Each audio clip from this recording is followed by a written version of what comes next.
आज के इस अति महत्वपूर्ण समारोह की अध्यक्षता कर रही लोकसभा में मेरी और विपक्ष की नेता सुषमा जी स्वराज, इस कार्यक्रम के लिए जिनको सबसे अधिक श्रेय देना चाहिए, जिन्होंने परिश्रम करके और इतना उत्तम ग्रंथ एक महान देशभक्त के बारे में लिखा है, और जो पश्चिम बंगाल भारतीय जनसंघ भारतीय जनता पार्टी के अध्यक्ष भी रह चुके हैं, और शायद कुछ लोगों को पता भी हो कि इनके भाई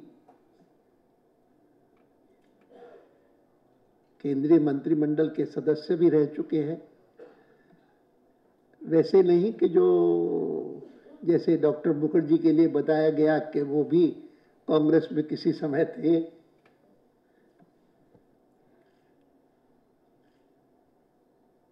और मुझे याद है कि जब इसके हिंदी प्रकाशन का कार्य प्रभात जी को दिया गया, तो प्रभात जी मुझे मिलने आए थे और उन्होंने कहा कि उस दिन प्रमुख वक्ता कौन होने चाहिए। तो मैं जिन जिन लोगों को जानता हूं जो कि जम्मू कश्मीर के से ही परिचित नहीं है, जम्मू कश्मीर के इतिहास से भी बहुत भली भांति परिचित है, और न केवल परिचित है लेकिन जो उसका उत्तम विश्लेषण कर सकते हैं, ऐसे अरुण कुमार जी का नाम मैंने सहज उनको कहा। मैंने कहा कि उनको जो भी दिन सुविधाजनक हो उस दिन तथागत भी हो और अरुण कुमार जी भी हो, तो फिर जहां तक जम्मू कश्मीर की समस्या के बारे में उपस्थित लोगों को कहने की बात है, वो सब पूरी हो जाएगी। और चाहे दोनों को कहा गया 15-15 मिनट बोलिए।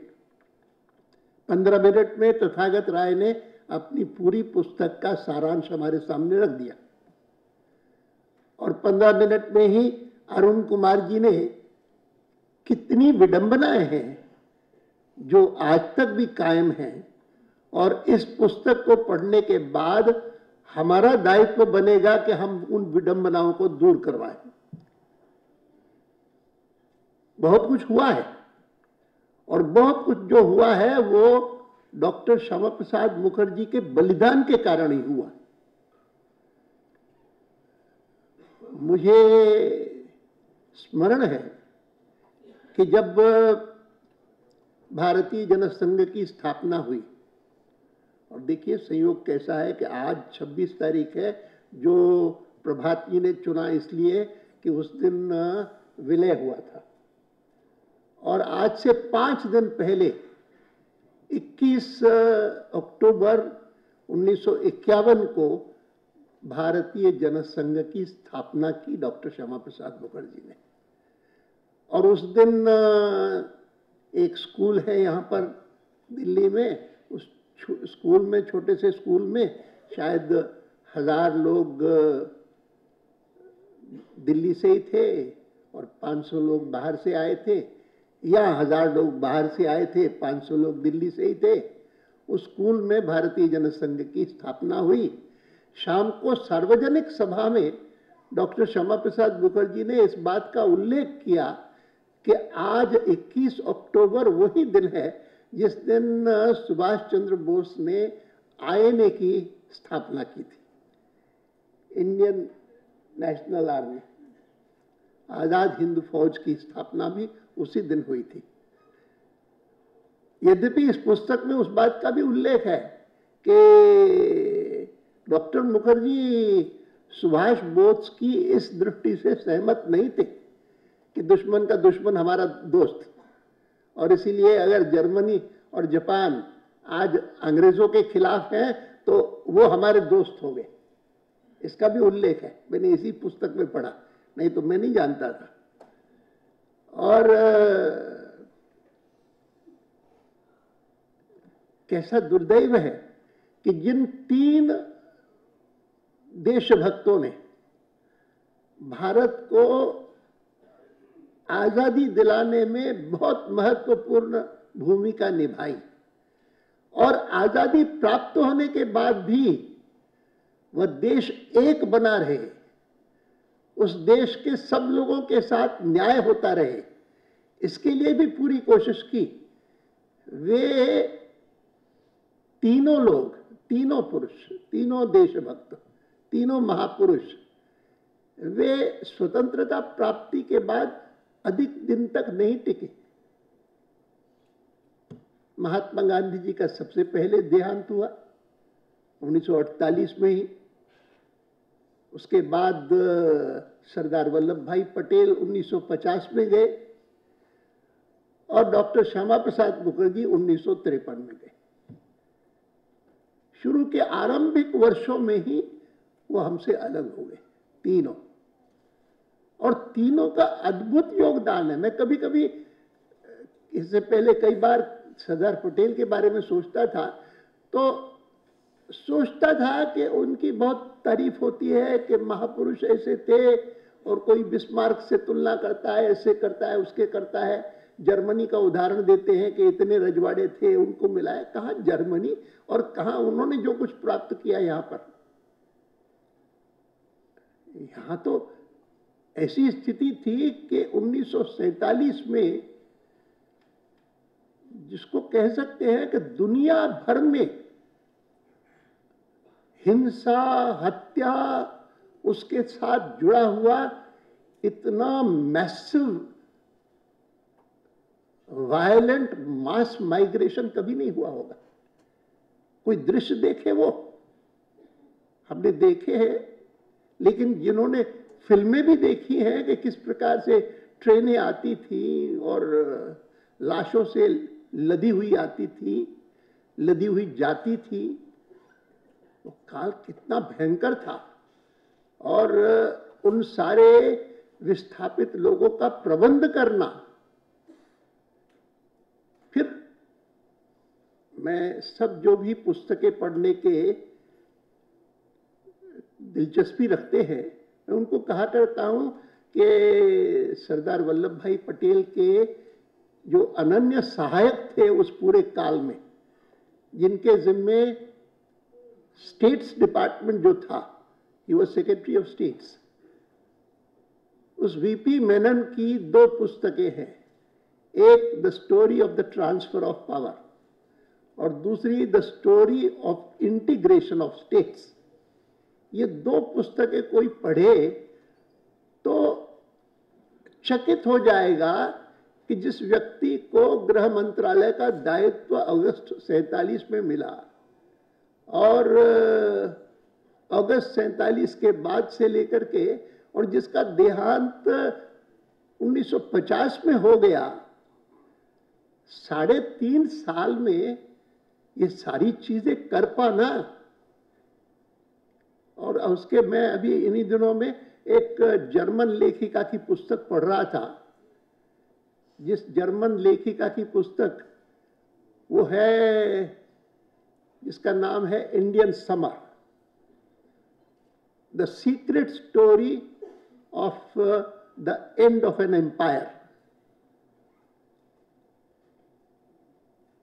शायद मेरी उसमें एक कागज पड़ा होगा, मेरी पुस्तक हिंदी वाली, मुझे दे दो। हाँ, 2 नहीं, दूसरा कागज है।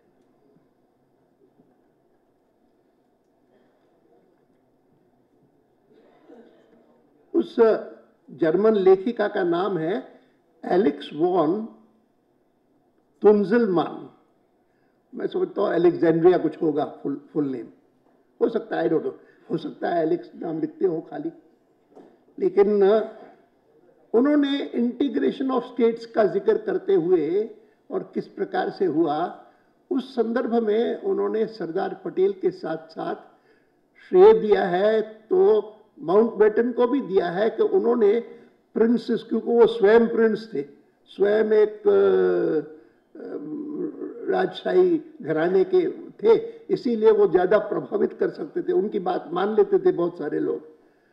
तो उन दोनों का जिक्र करते हुए उनका जो योगदान था भारत की एकता के लिए, उसमें उन्होंने कहा कि between the two of them, meaning between Sardar Patel and Mountbatten, and in less than a year it may be argued that these two men achieved a larger India, more closely integrated than had 90 years of the British Raj, 180 years of the Mughal Empire, or 130 years of Ashoka and the Maurya rulers. कोई इसको exaggeration कह सकता है, कोई उसको अतिशयोक्ति कह सकता है, लेकिन एक जर्मन लेखिका कि जिसको स्वाभाविक रूप से कुछ सॉफ्ट कॉर्नर है माउंटबेटन के लिए, इसके कारण उन्होंने इन दो को जोड़ा। लेकिन मैं मानता हूं कि सरदार वल्लभ भाई पटेल की उपलब्धि अद्भुत है, और उसमें फिर भी हम विभाजित हुए। विभाजन के कारण इतनी सारी देश के सामने दिक्कतें आई।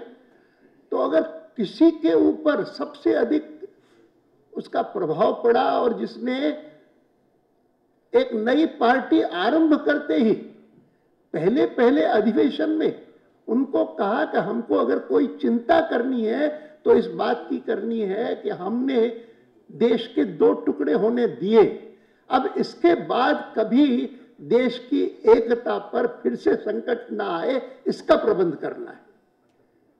यानी मैं उनमें से था कि जो पहले पहले राष्ट्रीय अधिवेशन भारतीय जनसंघ के जो कानपुर में हुआ 1953 में हुआ, मैं वहां गया था राजस्थान के एक प्रतिनिधि के नाते।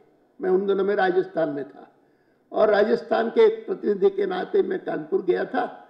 और वहां पर जब देखा कि डॉक्टर श्यामा प्रसाद मुखर्जी के मन में सबसे अधिक कोई पीड़ा थी, तो इस बात की थी कि ये क्या मतलब है कि आज जम्मू कश्मीर में संविधान अलग है, आज जम्मू कश्मीर में सुप्रीम कोर्ट का अधिकार नहीं है, आज जम्मू कश्मीर में राष्ट्रपति तक का अधिकार नहीं है। और क्यों? क्योंकि नेहरू जी ने तय कर लिया है शेख अब्दुल्ला के साथ कि एक अलग संविधान होगा तुम्हारा, तुमको प्रैक्टिकली ऑटोनॉमी होगी।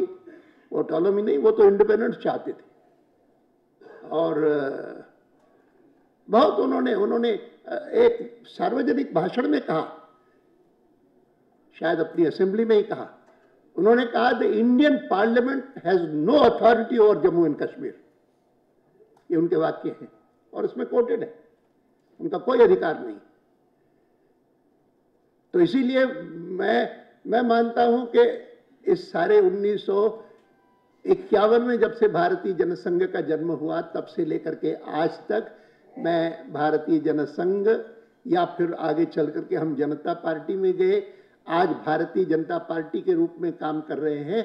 तो इस पूरे 60 साल के कालखंड में और अनेक आंदोलन देखे, अनेक अच्छे अच्छे ओजस्वी, तेजस्वी, प्रेरणा देने वाले नारे सुने, लेकिन उस पहले पहले भारतीय जनसंघ के राष्ट्रीय अधिवेशन में जम्मू कश्मीर को लेकर के और देश की एकता को लेकर के जो नारा हमने वहां से उठाया लिया, एक देश में दो विधान, एक देश में दो प्रधान, एक देश में दो निशान, नहीं चलेंगे, नहीं चलेंगे।